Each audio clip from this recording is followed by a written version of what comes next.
Bom, pessoal, então continuando aqui nossa apostila, na página 28 aí, né? Nós temos o texto 3, que continua falando sobre aqueles assuntos, né, dos outros dois textos anteriores, que eram as manifestações lá a respeito do rapaz que foi morto lá pela polícia nos Estados Unidos, né? E as acusações de racismo e tudo mais, né? Lembrando que nós tivemos aí na semana passada um caso semelhante aqui no Brasil, né? De um homem também negro que foi morto por um policial e um segurança num supermercado, né? Esses dias nós tivemos um caso semelhante aí. Uma triste coincidência, né? Então aqui no texto 3, já pela manchete a gente já vê, né?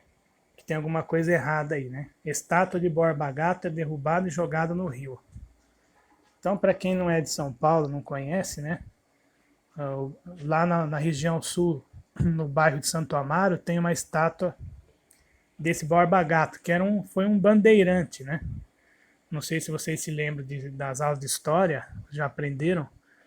Os bandeirantes foram aqueles homens que saíam da capital, né? Na época, no século XVIII, mais ou menos, 1700, né?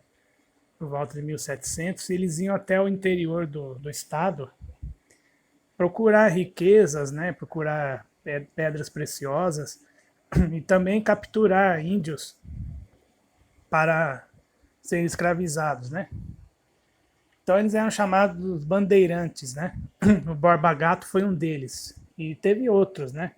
Fernão Dias, Domingos Jorge Velho, que depois foi chamado pelos índios de Anhanguera, né? São todos nomes de hoje em dia de estradas, né? De rodovias que vão aí para o interior, né? E essa estátua aí tá gerando uma certa polêmica. É uma estátua de um bandeirante, né? Que no passado aí usava esse recurso de escravizar os índios, né? Então hoje muita gente está contestando esse tipo de homenagem que foi feita aí, né? Então aqui no texto 3, no último parágrafo, né?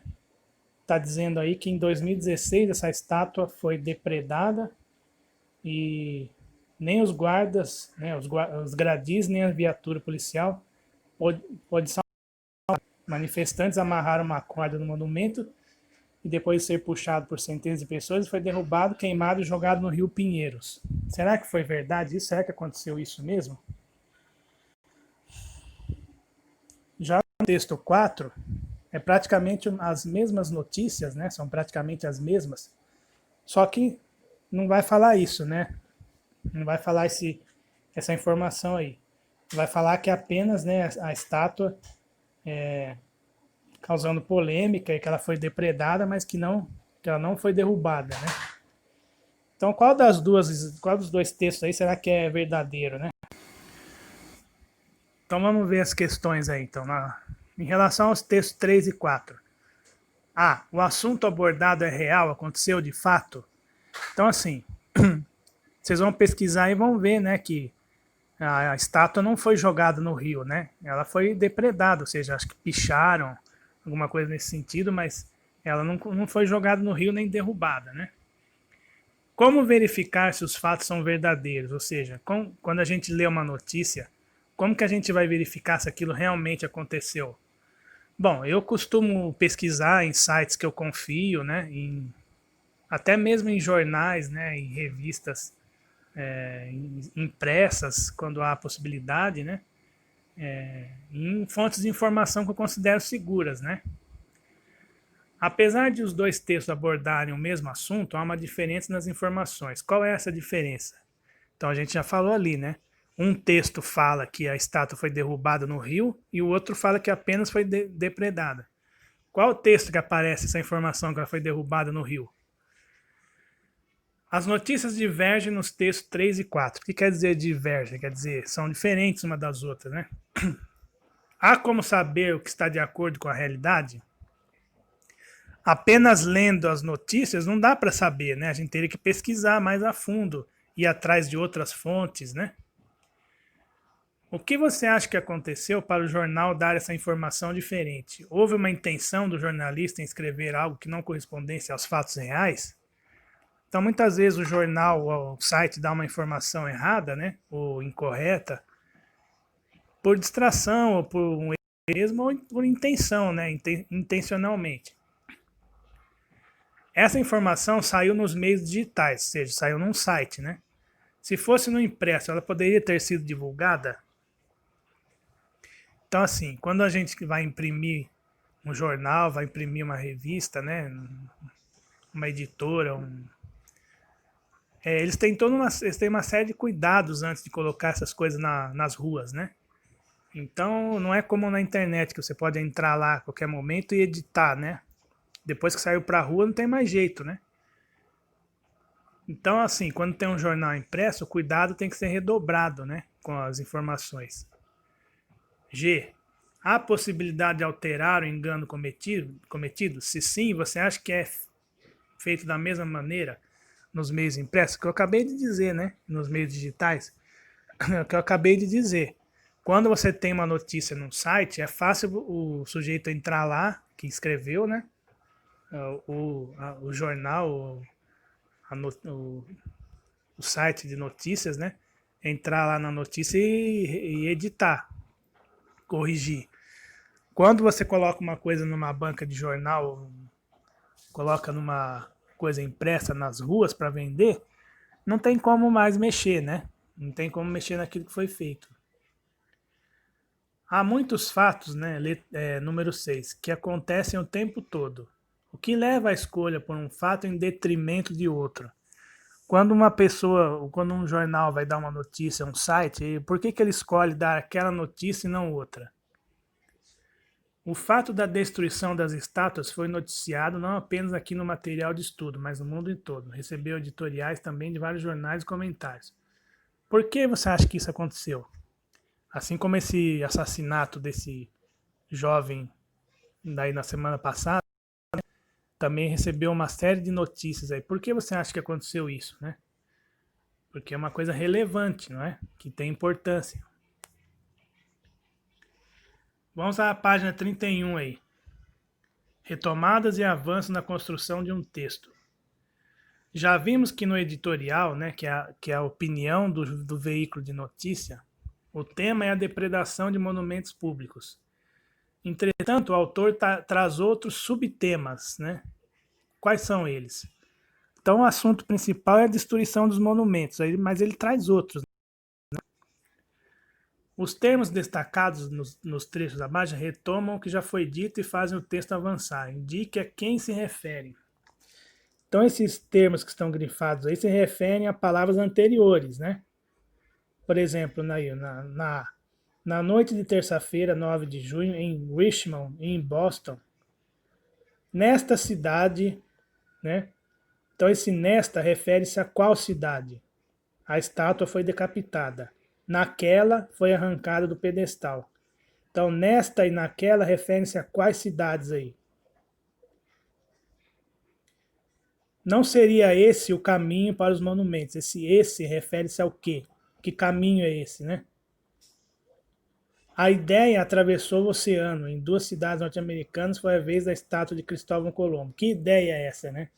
Que aconteceu? Que fato foi esse, né? 3. Em um dos exemplos mais simbólicos de manutenção de algo representativo de um momento histórico é o campo de concentração de Auschwitz.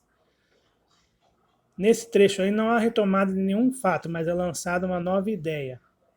Trata-se de uma afirmativa verdadeira? Qual é o efeito que ela traz no texto, né? Então lá na Polônia, né, tem esse campo de concentração aí que foi usado pelos nazistas para aprisionar e matar os judeus, né, na época da Segunda Guerra Mundial. E ele ainda hoje existe, né? O local ainda existe e virou uma espécie de memorial, né? Em respeito às vítimas e tudo. Agora, qual é a razão de ainda existir esse lugar, né? Porque ele não foi totalmente destruído, né? Para que as pessoas se recordem desses fatos e nunca mais aconteça isso, né? Então esse é o motivo, às vezes, algumas coisas serem preservadas, né? Para que a gente possa se lembrar dos acontecimentos e nunca mais fazer esse tipo de coisa, né? 4. O campo de concentração de Auschwitz, no primeiro momento, parece estar fora de contexto. Não é uma estátua, não foi depredado. Por que ele mencionou isso, né? Então, a princípio, não tem muito a ver, né, ele falar desse campo aí, se ele está falando das estátuas, de coisas atuais, né? Mas por que ele mencionou esse fato? Por que ele mencionou que existe ainda esse campo? Por que ele falou isso, né? Tem alguma razão. O autor do editorial, que refere-se aos textos 1 e 2, para defender seu ponto de vista, faz um movimento com as informações dos monumentos que estão sendo depredados, o contexto histórico em que viviam as pessoas homenageadas, um exemplo representativo na história preservado. Qual é o efeito que isso resulta no texto, né? Então ele coloca várias informações aí, né? Contexto histórico, fala do campo de concentração, qual o efeito que ele consegue no texto falando sobre tudo isso, né?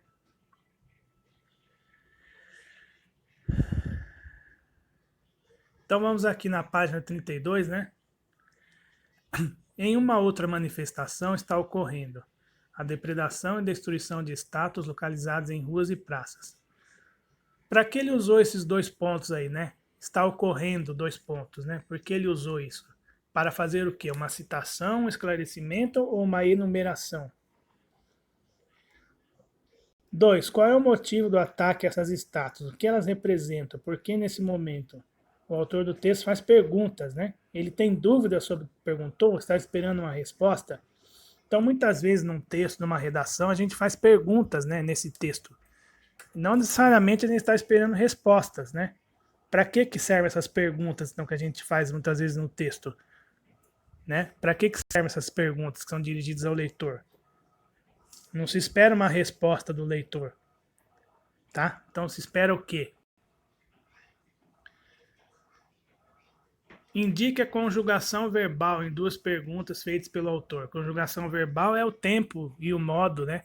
Pessoa, número, que os verbos estão sendo conjugados, né? Então o verbo representar e elas representam, né? Está no presente, né? Presente do indicativo. Não seria esse o caminho para os monumentos? Seria é o que então? Pretérito e pretérito, futuro do pretérito, né, gente? Então, por que ele usou aí, né? Uma é o presente do indicativo e a outra é o futuro do pretérito? Qual o sentido que essas 2 formas verbais causam no texto? Indique no quadro a expressão em palavras que indicam tempo e lugar. 25 de maio, em 25 de maio, é lugar ou é tempo, né? Faz um xizinho aí. Boston, Richmond e Bristol, é lugar ou é tempo? 7 de junho, é lugar ou é tempo? Né? Faz um xizinho. Então essa aqui é simples, né? 6. Além desses advérbios e locuções adverbiais, né, que são essas palavras aí, essas expressões, chamam-se advérbios e locuções adverbiais, né? De lugar, né? Lugar, tempo, entre outras. Há outras ainda, né? Quais são?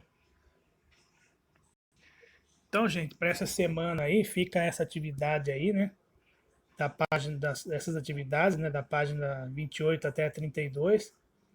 E na semana que vem a gente retoma aí com outras atividades da apostila, que é uma apostila bem extensa. Tá certo? Obrigado aí, bom fim de semana e até a próxima.